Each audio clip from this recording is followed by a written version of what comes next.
Klanten van het scootje staan boeten te smoken in de ronde dat alles om te dwaan is. Een oerkaping van nog geen 8 vierkante meter die soms hier vol staat met tientallen klanten. Want in de kroeg hield een smookverbod. Oer 3 weken met het bouwwerk erbij van de gemeente omdat er geen vergunning voor AION is. De vernuivering van de eigenaar. Ik snap er helemaal niks van. Nee, ik vind het onbegrijpelijk. Ik snap niet dat zo'n aanbouw, wat nou ook niet bepaald verdekt staat opgesteld, staat midden in de stad. Dus iedereen heeft dat al lang gezien.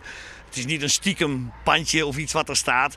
Dat er nu na 25 jaar ineens zo'n brief komt dat het illegaal is en niet past in het straatbeeld. En dat ons pand, die heeft cultuurhistorische waarde, dat aangetast wordt. Nou, daar snap ik helemaal niks van. Het gemeentebestuur, vast besloten dat de uitbouw sloopt worden moet, dreigt het met dwangsom, oprennend om €10.000. Notities zullen ze nog een keer met de uitbater om tafel. Van die tijd wil haast niet voor uw camera zitten.